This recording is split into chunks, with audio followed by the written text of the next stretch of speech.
morning. Good. Selamat pagi. Let's try that again. Good morning. Good morning. Good.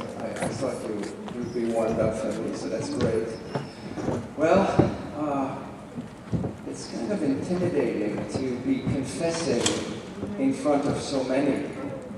I guess you must all like public confessions to show up so early. I guess I just have to remind myself of the American proverb, the more you confess, the more books you will sell. Anyway, let's get started here. This is my first confession. When I started teaching at Harvard University almost 30 years ago, I never asked myself the question, how am I going to teach? It was perfectly clear. I was going to do to my students what my professors had done to me. I think many of us who teach tend to do that. We tend to project our own experiences on the world around us. I think it's a natural thing to do. I thought of naively, because it was a very naive belief, that I had learned physics by sitting in an auditorium, not as big as this one, but not very different, and listening to my instructors teach. Now, as an assistant professor at Harvard, I was asked to teach the course that none of my colleagues wanted to teach. By the way, if you're still trying to get online, I had asked them to get you the handout yesterday. I think I'm going to use a low-tech method, so forget about technology because I want to talk about pedagogy anyway. If you created an account, you'll have trial licenses that you can use with your students, but stop looking at your device. Let's talk about education, which I think is much more important, okay? We don't need technology. I can do this without any technology. Anyway, as an assistant professor at Harvard, I was asked to teach the course that absolutely no one wanted to teach. Physics for pre-medical students. These were not students who wanted to learn physics. They already hated physics before they set foot in my classroom. And most of my colleagues, at the end of the semester, when they saw their evaluations, would come close to committing suicide. But not so for me. My students gave me 4.2, 4.5 on a 5-point scale, so clearly they liked what I was doing. That's one of the metrics by which I evaluated the success of my teaching.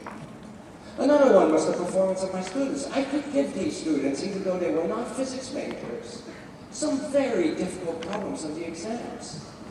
And by and large, they did well, even though I wasn't sure I would do well under the time pressure of an exam. So in short, the students liked me as an instructor. They did well on what I considered complicated exam problems. Obviously, I was a very good teacher. Now, in retrospect, there were signs all along that something was wrong, but I ignored these signs.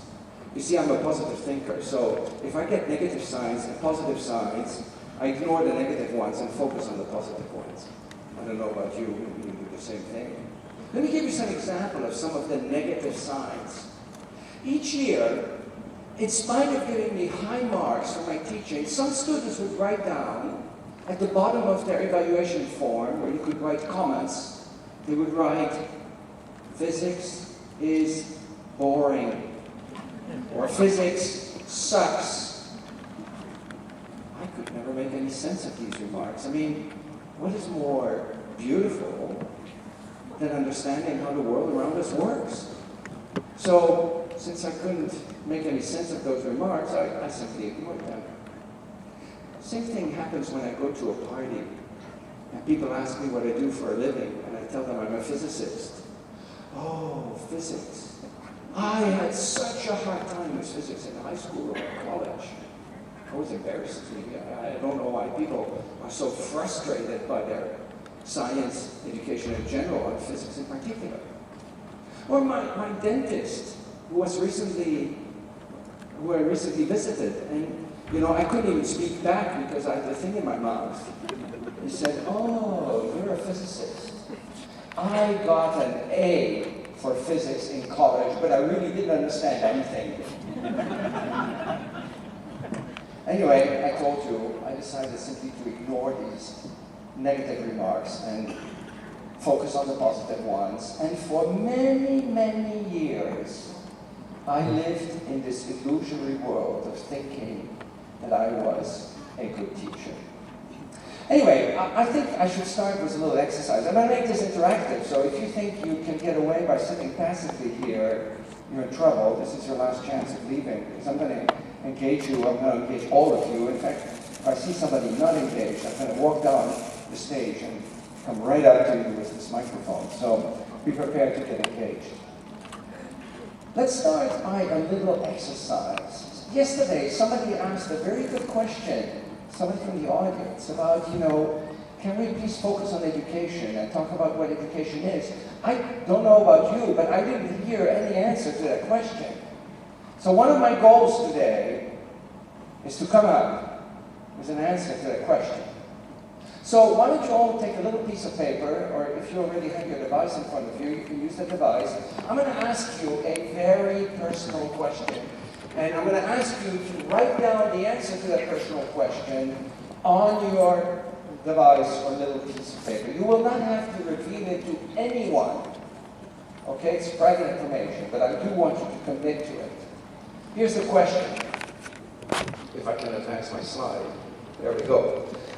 Think of something you are good at.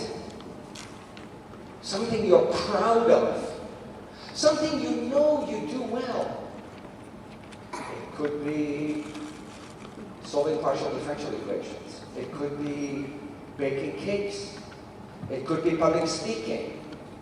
It could be gardening or photography. Something you know other people respect you for.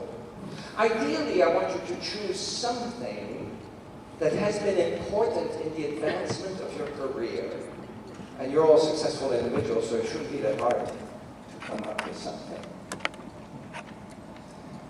Usually when I do this in an academic environment, I've done this little exercise all around the globe, including several times in Malaysia already. But usually when I'm in an academic environment, there's always somebody who raises his or her hand and says, "Only one thing?" Yes. Choose one thing and write it down. Who needs more time? Raise your hand if you need more time. Oh, good. So now you can hide it or you can erase it. It doesn't matter. Nobody needs to know this information, because now comes the hard question. How did you become good at whatever it is that you wrote down? Where did you develop that skill or that knowledge? What were the circumstances that led you to develop this skill